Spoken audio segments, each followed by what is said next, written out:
Tuyeza kuzwi. Turi kuwa gatatu tariki ya 7 ukwezi kwa 7 2021. Turahimbaza mutagatifu Odoni. Abitwa iryo zina mbifurije umunsi mwiza. Isomo rya mbere turayisanga mu gitabo cy'intangiriro mutwe wa 41 umurongo wa 55 kugeza kuri 57, mutwe wa 42 umurongo wa 5 kugeza kwa 7a n'umurongo wa 17 kugeza kuri 24a. Misiri yose imaze kuyogozwa n'inzara, abantu batakira Farawo bamwaka ibyo kurya. Farawo abwira abanyamisiri bose ati nimusange Yozefu mukore icyo abategetse. Inzara ikwira igihugu cyose. Yozefu niko gukingura ibigega byose yahunitse mu mujyi, agurisha abanyamisiri ingano. Inzara irangira komera cyane mu gihugu cya Misiri, ariko ibindi bihugu bigana Misiri ngo bagure na Yozefu ingano. Koko rero inzara yarabaye icyago ku isi hose. Bavandimwe, twibuke ko Yozefu yagurishijwe n'abavandimwe be. Ubu ari mu Misiri, Imana yamuhaye amaboko, yamuhaye imbaraga. None niwe ugoboka abashonji, niwe basanga akabagaburira, niwe utanga itegeko abantu bakabona icyo kurya. Burya inzira z'Imana ziratwihishe, ni inzira ziturenze.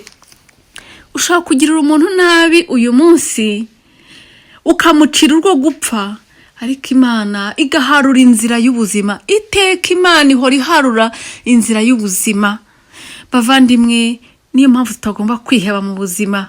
Imana ifite inzira zinyuranye umuntu adashobora kumva. Niyo mpamvu buri gihe ubuzima buhora hejuru y'urupfu. Eka twumve uko byagendekeye na bene Israheli. Bagera rero nabo mu Misiri baje kugura ingano nk'abandi bahashyi bose, kuko inzara yari ikaze mu gihugu cya Kanahani. Yozefu niwe watwaraga igihugu cyose, akaba ari we uhahisha abaturage bose. Bene se rero baraza baramuramutsa bubitse umutwe ku butaka. Yozefu abenye bene se arabamenya, ariko abahisha uwo ari we, ababwira abakanika. Nuko abafunga iminsi 3. Ku munsi wa 3 Yozefu arababwira ati nimukore uko ngiye kubabwira, mukunde mubeho. Ntinya Imana. Niba muvugisha ukuri, umwe muri mwe agumino ari imbohe mu nzu mufungiyemo, abandi mugende mujyane ingano no kurengera imiryango yanyu ishonje. Hanyuma muzagarukane murumuna wanyu w'umuhererezi, kugira ngo tugenzure ukuri kw'imvugo yanyu, mutazapfa mugashira. Babigenza batyo.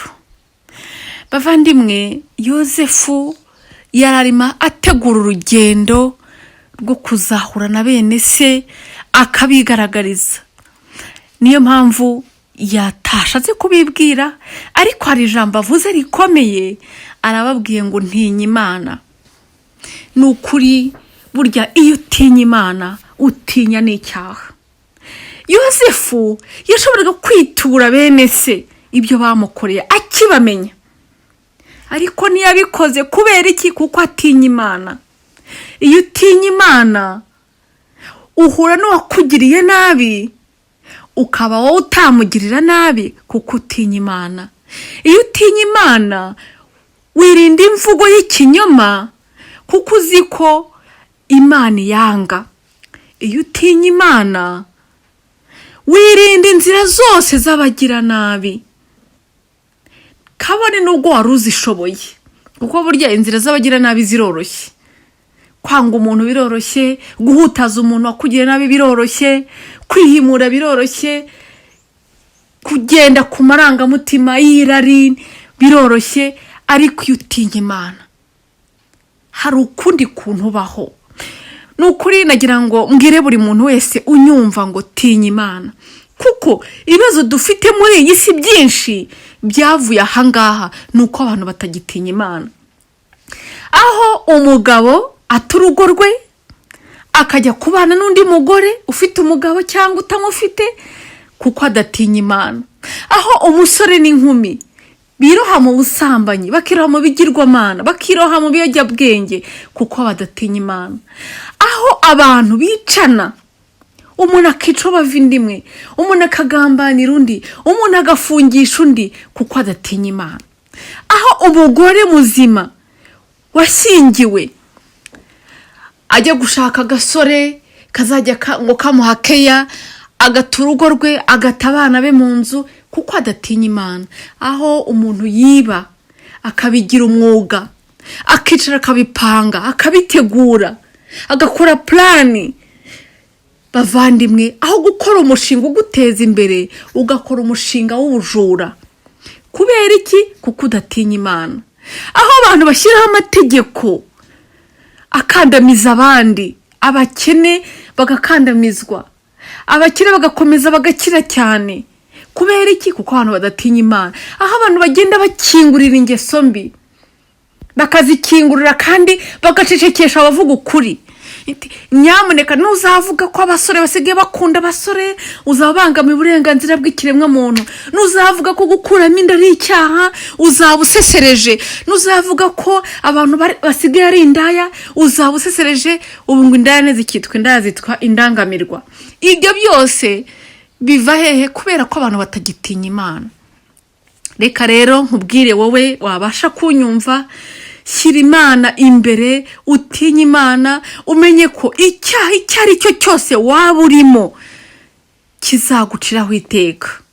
Ubwo rero gifite amahirwe yo kumva ibyo nkubwiye, yo kumva ijambo ry'Imana, kuko ntabwo ari twebwe, ntabwo ari njye ukubwira ijambo ngo tinya Imana. Yozefu arabivuze ati ninya Imana. Nawe mu byo ukora byose utinya Imana, irakubona utayibona, irakureba kandi itahura imigambi yawe yose. Uko byagenda kose, umunsi umwe uzabazwa ibyo uriho ukora. Niba ukora neza, Imana izabiguhembera kandi gukomeze. Niba ukora nabi, imigambi yawe izagusenyukiraho kandi nagusenye.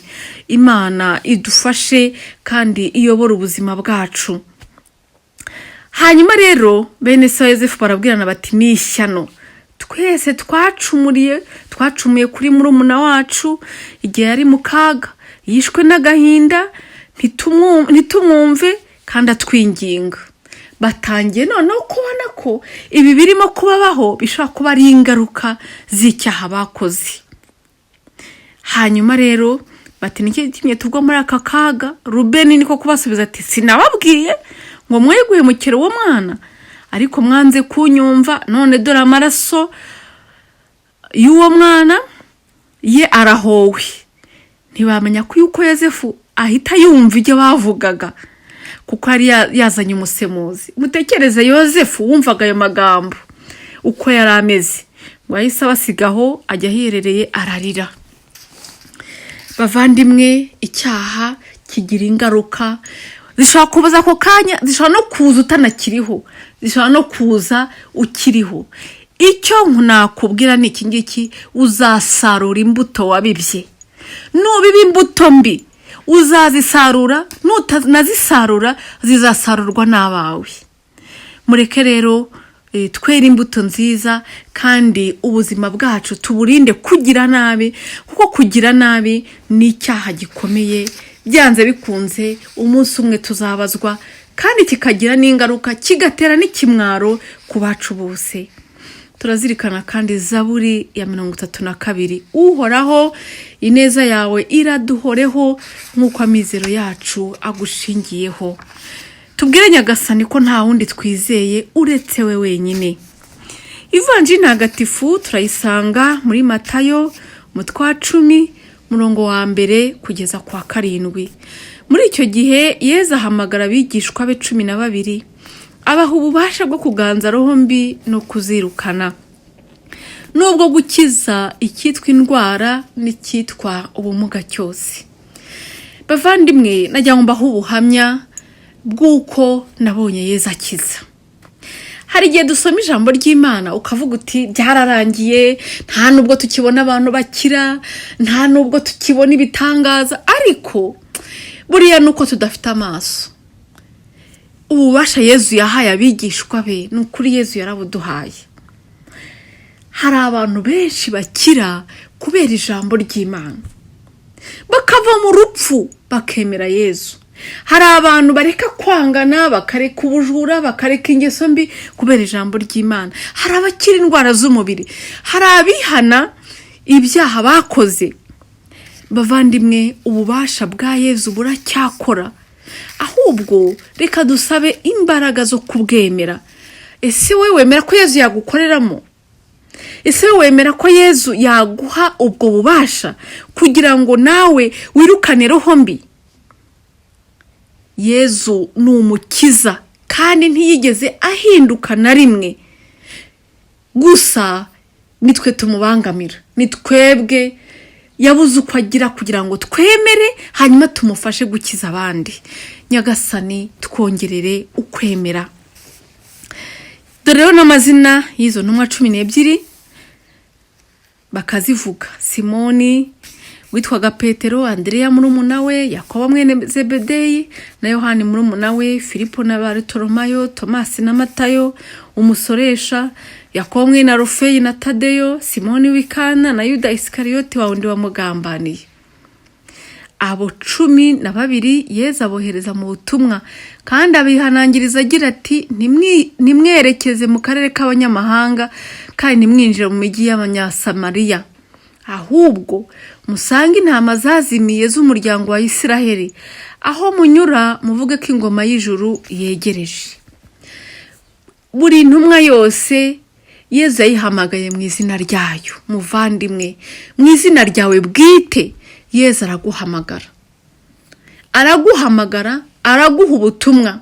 Kandi biroroshye kujya kubwira abantu bikantarange kuri umwere, kuri umutagatifu, kuri mwiza, kuri igitangaza.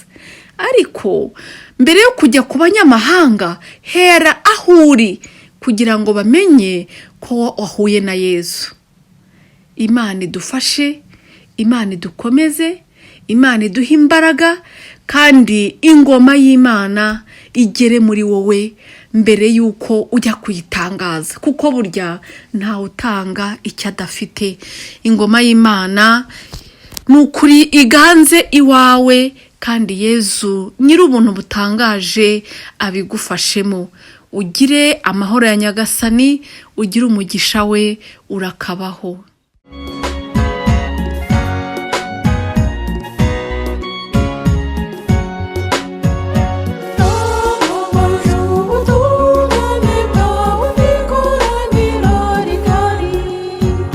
Ibyo